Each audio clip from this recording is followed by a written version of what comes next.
Assalamualaikum warahmatullahi wabarakatuh. Perkenalkan, nama saya Siti Faizatul Hair dari kelas PBSA. Baik, di sini saya akan menjelaskan tentang ijma sebagai dasar hukum Islam.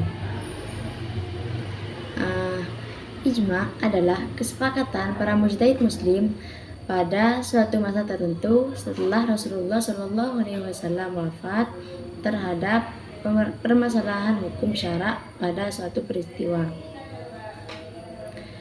Ijma menjadi dalil hukum ketiga setelah Al-Quran dan Al-Sunnah. Ijma merupakan bagian dari sumber hukum Islam yang dapat dijadikan rujukan bagi kaum muslimin. Ijma dilandasi oleh Al-Quran dan Sunnah serta menunjukkan bahwa umat Islam tidak mungkin bersepakat dalam kesesatan. Macam-macam ijma yaitu ada dua. Yang pertama, ijma syarih bayani. Seluruh mujtahid secara jelas menyatakan pendapat yang sama mengenai suatu hukum syar'i. Yang kedua yaitu ijma sukuti, diam. Sebagian mujtahid mengeluarkan pendapat, sementara mujtahid lain mengetahuinya tetapi diam tanpa menyatakan setuju atau menolak.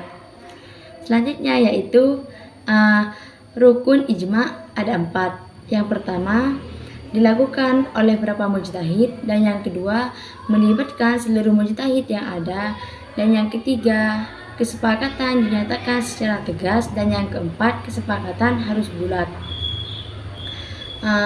Berikut yaitu syarat ijma, yaitu terjadi setelah wafatnya Nabi Muhammad SAW. Yang kedua yaitu dilakukan oleh para mujtahid, dan yang ketiga yaitu terjadi dalam suatu masa, dan yang keempat tidak dapat penolakan. Selanjutnya yaitu kedudukan ijma sebagai metode istinbat hukum Islam. Ijma menetapi urutan ketiga setelah Al-Quran dan Sunnah.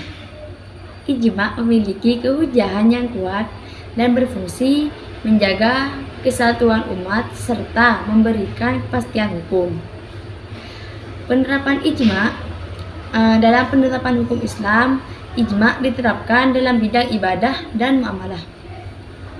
Pada era modern ini penerapannya berkembang melalui ijtihad jama'i, ijtihad kolektif seperti penerapan hukum narkoba dan ekonomi syariah. Berikut yaitu kehujahan ijma. Hukum yang ditetapkan berdasarkan ijma mempunyai kekuatan hukum yang bersifat qat'i. Jumhur ulama menyepakati bahwa ijma sharih dapat dijadikan hujah. Berikut yaitu problematika utama ijma. Adalah sulitnya mencapai kesepakatan seluruh mujtahid di era modern karena ulama telah tersebar di berbagai wilayah. Oleh karena itu, saat ini berkembang konsep ijtihad kolektif melalui lembaga-lembaga keilmuan Islam.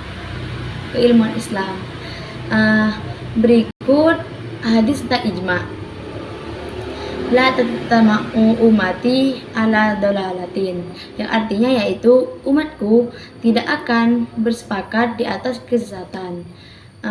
Hadis riwayat Tirmidzi.